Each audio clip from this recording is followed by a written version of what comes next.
Qui ne s'est pas demandé parmi vous, en regardant Aladdin, quel vœu nous ferions si nous avions la lampe?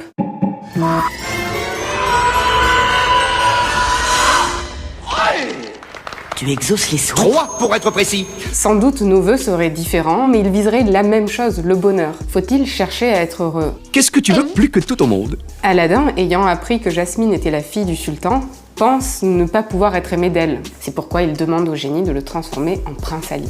Génie, je souhaite que tu fasses de moi un prince. Et là, c'est la scène que nous nous rappelons tous de l'entrée en fanfare dans Agrabah, Aladdin hissé sur le haut d'un éléphant, avec le génie qui parcourt les rues, et Jasmine est la seule à ne pas apprécier ce spectacle. Aladdin, semble-t-il, s'est trompé. Avant de faire ses vœux, Aladdin aurait dû relire ou lire les essais d'un philosophe qui s'appelle Montaigne. Parce que Montaigne nous apprend que le bonheur ne tient pas du tout à la possession de biens. Je ne suis pas heureux parce que j'ai tout un certain nombre de choses. Mais je suis heureux. Le bonheur est un rapport d'être, et un rapport à soi-même. Montaigne nous enseigne donc que, d'une certaine manière, rien ne nous sépare du bonheur, sinon nous-mêmes, sinon le jugement que nous portons sur notre propre existence. Montaigne écrit que chacun est bien ou mal selon ce qu'il s'en trouve. C'est à partir du moment où je réalise que je n'ai besoin de rien de plus que ce que j'ai déjà pour être heureux, que je peux le devenir. Certains, pourtant, ignorent qu'ils ont tout pour être heureux. Montaigne, comme les philosophes de l'Antiquité, vont appeler ce genre de personnes des insensés. Et dans le dessin animé de Walt Disney, nous avons deux figures au moins d'insensés. Aladdin lui-même, qui croit être dépourvu de ce qui le rendrait heureux, et Jafar surtout. Jafar qui n'a de cesse que de projeter dans un futur l'obtention de biens qui pourraient enfin le rendre heureux. Jafar veut devenir sultan. Et il va demander au génie de le transformer en sultan. Mais une fois devenu sultan, ça ne lui suffira pas. Il demandera à être le plus grand sorcier. Mais quand il sera le plus grand sorcier, ça ne lui suffira pas non plus. Il va demander à être le plus grand génie.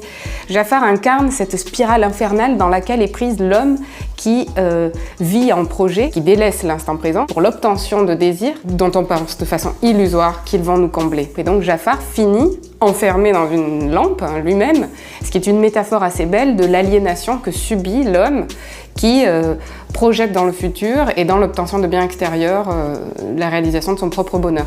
En ce sens, on peut aussi évoquer le philosophe Pascal. Pascal nous enseigne en fait que si nous avons tous le désir d'être heureux, bien évidemment, malheureusement pour nous, nous ne cessons de rappeler le passé, qui n'existe plus, ou de nous projeter dans le futur, qui n'est pas encore, et nous laissons échapper le seul temps qui nous appartienne en propre, le présent, de sorte que, dit Pascal, nous nous disposons toujours à être heureux, et nous ne le serons jamais parce que précisément nous fuyons le présent. En fait, être heureux ne suppose, selon Montaigne dans les essais, qu'une conversion de son regard. Le bonheur ne se recherche pas, mais se trouve à partir du moment où l'on a compris que rien ne nous sépare de notre bonheur, sinon nous-mêmes. Aladdin, à la fin du dessin animé, choisit de libérer le génie et de se présenter à Jasmine tel qu'il est. Et Jasmine l'accepte à ce moment-là, et on voit bien que ce n'est qu'à partir du moment où Aladdin accepte lui-même ce qu'il est, qu'il devient heureux. En résumé, si on tombe sur le bonheur, ou même sur le désir, on le voit, ou même un peu sur la question du temps, on se rappellera du coup de Montaigne, des essais, de sa leçon que le bonheur est une affaire d'être et non pas d'avoir, et on se rappellera de Pascal et de son invitation à nous soucier de l'instant présent, le seul que nous possédons et le seul qui puisse nous rendre heureux.